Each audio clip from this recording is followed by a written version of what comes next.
പ്രിയപ്പെട്ട സുഹൃത്തുക്കളെ, കഴിഞ്ഞ കുറച്ച് നാളുകളായി ഉച്ചയ്ക്ക് ശേഷം, അതായത് ഒരു 3 മണിക്ക് ശേഷമാണ് എൻ്റെ വീഡിയോകൾ വരുന്നത്. എന്തുകൊണ്ടാണ് അത്തരത്തിൽ വീഡിയോകളുടെ എണ്ണം കുറയുന്നത്? ചില പ്രത്യേക വിഷയങ്ങൾ എന്തുകൊണ്ടാണ് വലിയ വാർത്തയായിട്ടും നിങ്ങൾ കൈകാര്യം ചെയ്യാത്തത്? നിങ്ങൾ നീതിയുടെ കൂടെ ആയിരുന്നല്ലോ, നീതി നിഷേധിക്കപ്പെട്ട ചിലരുടെ വർത്തമാനങ്ങൾ വരുമ്പോൾ അത് നിങ്ങളുടെ വീഡിയോയിൽ കാണാറില്ലല്ലോ, വഴിമാറി പോവുകയാണോ എന്നൊക്കെ ചിലർ എന്നെ വിളിച്ച് ചോദിക്കുന്നു. കാരണം എൻ്റെ നമ്പർ പബ്ലിക്കാണല്ലോ. ആ നിലയിൽ വിളിച്ച് ചോദിക്കുമ്പോൾ എനിക്ക് തോന്നി ഓരോരുത്തർക്കും മറുപടി കൊടുക്കുന്നതിനേക്കാളും നല്ലത് ഒരു വീഡിയോയായി അതങ്ങ് പറയാമെന്ന് കരുതുകയാണ്. ഞാൻ ഇപ്പോൾ ലേറ്റസ്റ്റ് ആയിട്ടുള്ള 2 വാർത്തകളാണ് ഉദാഹരണമായി എന്നോട് പറഞ്ഞത്. അതിലൊന്ന് നടനും BJP നേതാവുമായിട്ടുള്ള കൃഷ്ണകുമാറുമായിട്ട് ബന്ധപ്പെട്ട് ഇപ്പോൾ നടക്കുന്ന വിഷയം. ആ വിഷയത്തിനെ കുറിച്ച് ഞാനൊരു വീഡിയോ ചെയ്തിരുന്നു. എനിക്ക് മനസ്സിലായത് ഞാൻ ചെയ്തിരുന്നു. പക്ഷേ അപ്പോഴെനിക്ക് ചില സംശയങ്ങളുണ്ടായി. ആ സംശയങ്ങൾ ഒരു ക്ലാരിഫിക്കേഷന് വേണ്ടി ഞാൻ അദ്ദേഹത്തെ ബന്ധപ്പെടാൻ ശ്രമിച്ചു.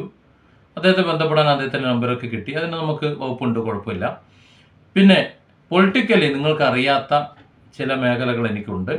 പൊളിറ്റിക്കലി അത്യാവശ്യം അറിയപ്പെടുന്ന ഒരാൾ തന്നെയാണ്. അത് ഇൻറ്റേർണലായിട്ടാണ് ഞാൻ അറിയുന്നത്. ആ മേഖലയിലൂടെ പോകുന്നൊരു വ്യക്തിയാണ്. പിന്നെ അവർക്കൊക്കെ എന്നെ അറിയാം. ആ നിലയിൽ അദ്ദേഹത്തിൻ്റെ നമ്പറൊന്നും കളക്ട് ചെയ്യാൻ എനിക്ക് പ്രയാസമൊന്നുമില്ല. ഒരൊറ്റ ഫോൺ കോളിൽ നമ്പർ കിട്ടി. അതിനുശേഷം ഞാൻ അദ്ദേഹത്തെ വിളിച്ച് സംസാരിക്കാൻ ശ്രമിച്ചു. മൂർത്തിയേക്കാൾ വലിയ ശാന്തി എന്നൊക്കെ നമ്മൾ പറയുമല്ലോ, അതുപോലെ ഈ കൃഷ്ണകുമാർ എന്ന് പറയുന്ന ആളിൻ്റെ അസിസ്റ്റൻ്റ് ആണോ റിലേറ്റീവ് ആണോ ആരാണെന്ന് എനിക്കറിയില്ല. അങ്ങനെ ഒരാളെ കയ്യിലാണ് ഇദ്ദേഹത്തിൻ്റെ ഫോണ് ഉണ്ടായിരുന്നത് ആ സമയത്ത്. അപ്പോൾ സ്വാഭാവികമായും ഞാൻ എന്നെ പരിചയപ്പെടുത്തി. ഞാൻ ഇന്ന ആളാണ്, ഇന്ന സ്ഥലത്തുനിന്ന് വിളിക്കുകയാണ്. എനിക്ക് അദ്ദേഹവുമായിട്ട് നേരിട്ട് 1-2 സംശയങ്ങൾ എനിക്ക് ചോദിക്കാനുണ്ട്. അപ്പോൾ അതിനെക്കുറിച്ചൊന്ന് അറിയാൻ വേണ്ടിയിട്ടാണ്. അപ്പോൾ അദ്ദേഹമായിട്ട് നേരിട്ട് സംസാരിക്കാൻ പറ്റില്ല എന്ന് മാത്രമല്ല, ഇയാളോട് ചോദിച്ചു കഴിഞ്ഞാൽ അയാൾ പറഞ്ഞു തരാമെന്നാണ് പറയുന്നത്. എനിക്കതിന് സൗകര്യമില്ലായിരുന്നു. ഉള്ള കാര്യം തുറന്നു പറയാമല്ലോ, എനിക്കതിന് സൗകര്യമില്ല. കാരണം എനിക്ക് അദ്ദേഹത്തിൽ നിന്ന് അറിയേണ്ട കാര്യം ഇദ്ദേഹത്തിന് അത് അറിയാത്തതാണ് എന്നുണ്ടെങ്കിൽ ഞാനത് ഇയാളോട് ചോദിക്കുമ്പോൾ ഇയാൾ എന്ത് കാര്യമാണ് എനിക്ക് മറുപടിയായിട്ട് പറഞ്ഞു തരാൻ പോകുന്നത്? അയാൾക്ക് പറഞ്ഞു തരാൻ കഴിയില്ല. അത് മാത്രമല്ല, അത് ഇദ്ദേഹത്തിന് അറിയാത്ത വിഷയമാണ് എന്നുണ്ടെങ്കിൽ അത് അദ്ദേഹം കൂടി അറിയുകയും ചെയ്യും. അപ്പോൾ ഗുണത്തേക്കാളേറെ ദോഷമായിരിക്കും സംഭവിക്കുക. അപ്പോൾ ഞാൻ ചില വാർത്തകൾ ചെയ്യുമ്പോൾ അല്ലെങ്കിൽ ചില കാര്യങ്ങൾ, എൻ്റെ അഭിപ്രായങ്ങൾ പറയുമ്പോൾ ആ അഭിപ്രായത്തിൽ എന്തെങ്കിലും ഒരു സംശയം വന്നാൽ നേരിട്ട് അവരുമായി വിളിച്ച് ക്ലാരിഫിക്കേഷൻ വരുത്തിയിട്ടാണ് ഞാൻ നിങ്ങളോട് സംസാരിക്കുന്നത്. പക്ഷേ അവരോട് സംസാരിക്കുന്ന ആ സംസാരം അത് അവരുടെ അനുമതി ഇല്ല എന്നുണ്ടെങ്കിൽ ഞാൻ എൻ്റെ ആ സംസാരത്തിനിടയിൽ ഉൾപ്പെടുത്താറില്ല. മനഃപൂർവ്വമാണ്. റെക്കോർഡ് ഉണ്ടാവും, പക്ഷേ ഞാനത് ഉൾപ്പെടുത്താറില്ല. അതെൻ്റെ മാന്യത. പിന്നെ രണ്ടാമത്തെ മറ്റൊരു കേസാണ് ഹിന്ദ് ലിയാഖത്ത് അലിയുമായിട്ട് ബന്ധപ്പെട്ട് ഇപ്പോൾ വാർത്ത വന്നുകൊണ്ടിരിക്കുന്നത്. ആ കേസ്, ആ പെൺകുട്ടി നിരപരാധിയാണെന്ന് തോന്നുന്നുണ്ടല്ലോ. അപ്പോൾ അതിൻ്റെ വിവരങ്ങൾ കൂടി അധികം ചാനലുകളൊന്നും സംസാരിക്കുന്നില്ല. ആരുടെയൊക്കെ വാമൂടി കിട്ടിയതുപോലെ തോന്നുന്നുണ്ട്. അപ്പോൾ അതിനെക്കുറിച്ചൊരു ഒന്ന് അന്വേഷിച്ച് ചെയ്തൂടെ എന്ന് ചോദിച്ചിരുന്നു. ഞാൻ ഹിന്ദുവായിട്ട് ബന്ധപ്പെട്ടിരുന്നു. ഹിന്ദുവായിട്ട് സംസാരിക്കുന്ന സമയത്ത് ഒരു കാര്യം നിങ്ങൾ മനസ്സിലാക്കേണ്ടത്, എന്നെ ഹിന്ദിനെ അറിഞ്ഞോളണമെന്നില്ല. നമ്മൾ വിളിച്ച ഉടനെ കാര്യങ്ങൾ അവർ പറഞ്ഞു തന്നോളണമെന്നില്ല. രാഷ്ട്രീയ മേഖലയാണെന്നുണ്ടെങ്കിൽ ഓക്കെ, അവർക്ക് ഞാൻ ഇന്ന ആളാണ് എന്ന് പറയുമ്പോൾ അവർക്ക് തുറന്നടിക്കാം, അല്ലെങ്കിൽ അവർക്ക് അന്വേഷിക്കാനുള്ള വകുപ്പുണ്ട്. പക്ഷേ ഇത്തരത്തിലൊരു പെൺകുട്ടി ആവുമ്പോൾ അതിന് സ്വാഭാവികമായും നമ്മൾ ചോദിക്കുന്ന കാര്യങ്ങൾ എന്നോട് പറയാൻ പറ്റുന്ന ആളാണോ എന്ന് സംശയം തോന്നാം. അത് തോന്നണം, അതാണ്. അല്ലാതെ കിട്ടിയ അവസരത്തിൽ വിളിച്ചങ്ങോട്ട് പറയലല്ല അതിൻ്റെ രീതി. ആ നിലയ്ക്ക് ഹിന്ദിനോട് ഞാൻ എന്നെ പരിചയപ്പെടുത്തി. ആ നിലയിലൊന്ന് പരിശോധിച്ചതിന് ശേഷം വിളിക്കാൻ ഞാൻ പറഞ്ഞിട്ടുണ്ട്, വിളിക്കാമെന്നും പറഞ്ഞിട്ടുണ്ട്.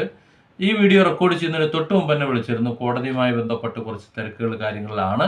അത് കഴിഞ്ഞിട്ട് ഞാൻ തിരിച്ച് വിളിച്ചോളാം, എനിക്കാളെ മനസ്സിലായി, കുറച്ച് കാര്യങ്ങൾ പറയാനുണ്ടെന്ന് പറഞ്ഞിട്ടുണ്ട്. ആ വാർത്ത ഞാൻ അതിന് ശേഷം നിങ്ങളോട് പറയാം. പിന്നെ മറ്റു ചില കാര്യങ്ങൾ, എന്തുകൊണ്ടാണ് ഇപ്പോൾ പഴയതുപോലെ ഇരകളെക്കുറിച്ച് സംസാരിക്കാത്തത് എന്ന് ചോദിച്ചാൽ വ്യക്തമായ കാരണമുണ്ട്. മറുനാടൻ ഷാജിസ്കറിയ എൻ്റെ ജയിൽവാസവുമായി ബന്ധപ്പെട്ട ഒരു വാർത്ത ചെയ്തതിൻ്റെ താഴെ ഒരു കമൻറ്റ് വന്നിരുന്നു. ചാരിറ്റിയുമായി ബന്ധപ്പെട്ട് പ്രവർത്തിക്കുന്ന ഒരാളാണ് സാബു എന്ന്. ശരിയാണത്. പക്ഷേ ഞാൻ ചെയ്യുന്ന ചാരിറ്റികൾ ഞാൻ ആരെയും അറിയിക്കാറില്ല എന്നതാണ് വസ്തുത. എനിക്കൊരു കമ്പനിയുണ്ട്. ആ കമ്പനീൻ്റെ പ്രോഫിറ്റൊക്കെ ഞാൻ ആ നിലയ്ക്ക് വിതരണം ചെയ്യാറുണ്ട് പലപ്പോഴും. പക്ഷേ അത് ആർക്കാണ് എന്തിനാണ് കൊടുക്കുന്നത് ഞാൻ പറയാറില്ല. എൻ്റെ സ്വന്തം പൈസ ആയതുകൊണ്ട് ആണ് ഞാനത് പറയാത്തത്. ചില സന്ദർഭങ്ങളിലെങ്കിലും, വളരെ അത്യാവശ്യ സന്ദർഭങ്ങളിൽ തികയാതെ വന്നു കഴിഞ്ഞാൽ ഞാൻ ചോദിച്ചിട്ടുണ്ട് എന്നുള്ള സത്യമാണ്. അത് ഞാൻ അവർക്ക് എത്തിച്ചു കൊടുക്കുകയും ചെയ്യും. ആ പ്രശ്നം കഴിയുകയും ചെയ്യും. അവിടെ എന്നെ വിശ്വാസമുള്ളവർ മാത്രം തന്നാൽ മതി എന്നതുകൊണ്ട് ആദ്യമേ തന്നെ പറയുന്നുണ്ട്, ഒരു വിവാദത്തിനായിട്ട് നിന്ന് കൊടുക്കാറുമില്ല. എന്നാൽ മറ്റു ചില കേസുകളിൽ ഞാൻ ഇടപെട്ടത് കൊണ്ട് എനിക്ക് വലിയ വിഷയങ്ങളുണ്ടായിട്ടുണ്ട്. ഒരു കേസ് എന്ന് പറയുന്നത് യദുവിൻ്റെ കേസാണ്.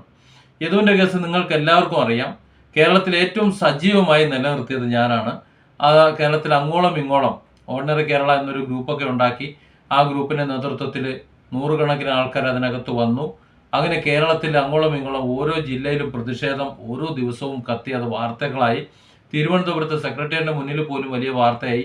തൽഫലമായിട്ട് ഇത്രയധികം കേരളത്തിൽ ആ വിഷയം കത്തി നിന്നതുകൊണ്ട് സച്ചിൻ ദേവിന് മന്ത്രിസ്ഥാനം കൊടുക്കാൻ പോലും പറ്റിയില്ല. അത്രയ്ക്ക് വലിയ വിഷയമായി പോയ ഒരു കാര്യമാണത്. എന്നിട്ടും അതിലൊരുപാട് പ്രയാസങ്ങൾ എനിക്കുണ്ടായി. സൈബർ സഖാക്കളെല്ലാവരും കൂടി പല നുറുക്കുപണി എടുത്തിട്ട് ഫേസ്ബുക്കിൽ എൻ്റെ റീച്ച് പോയി, അതുപോലെ അതിലെ റവന്യൂ പോയി, യൂട്യൂബിൻ്റെ റീച്ച് പോയി. അങ്ങനെ ഒരുപാട് വിഷയങ്ങൾ വന്നു. എനിക്ക് എൻ്റെ വരുമാനം നിലയ്ക്കാണ് സത്യത്തിൽ ചെയ്തത് അതിലൂടെ. അങ്ങനെ വരുമാനം നിലച്ചിട്ടും അതിൽ പിന്നെ ഗ്രൂപ്പുകൾ ഉണ്ടാകുകയും ഉപഗ്രൂപ്പുകൾ ഉണ്ടാകുകയും അവരെല്ലാവരും കൂടി അത് ഹൈജാക്ക് കൊണ്ട് പോകാനും എൻ്റെ കൂടെ ചേർന്ന് നിന്ന ആൾക്കാരെല്ലാവരും അങ്ങനെ വഴിമാറി പോവുകയും ചെയ്തു. തൽക്കാലം എന്നാൽ അവർ തന്നെ ചെയ്തോട്ടെ എന്ന് കരുതിയിട്ട് ഞാൻ സ്റ്റോപ്പ് ചെയ്യുകയാണ് ചെയ്തത്. എന്നാലും വീഡിയോകൾ, യദുവിനെ കുറിച്ചുള്ള വിവരങ്ങൾ, എനിക്ക് അറിയാൻ കഴിയുന്ന വിവരങ്ങൾ അപ്പക്കപ്പോൾ വീഡിയോകളിലൂടെ ഞാൻ തന്നുകൊണ്ടിരിക്കുന്നുണ്ട്.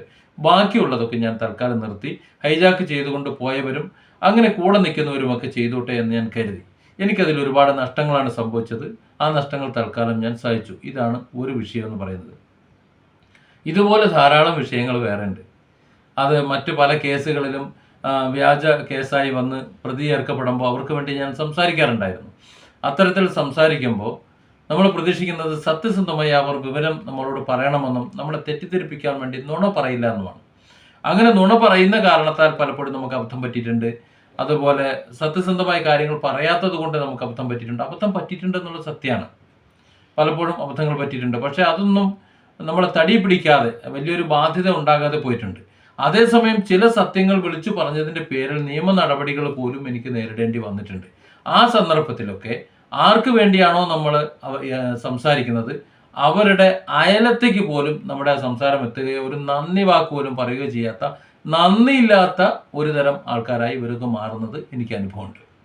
നമ്മൾ ആർക്കെങ്കിലും സംസാരിക്കുമ്പോൾ അവരുടെ നിന്ന് പണം വാങ്ങിയിട്ടോ അല്ലെങ്കിൽ പണം കിട്ടുമെന്ന് പ്രതീക്ഷിച്ചിട്ടോ ചെയ്യുന്നതല്ല.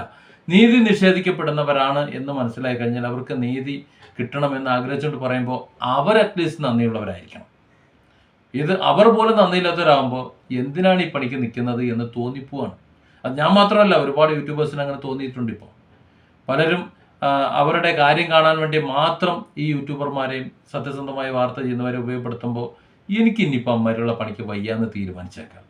അതുകൊണ്ടാണ് ഞാൻ എൻ്റെ ക്ലാസ്സുകളും എൻ്റെ കൗൺസിലിങ്ങും ഒക്കെ ഒരറ്റത്തൂടി കൊണ്ടുപോകുന്നു.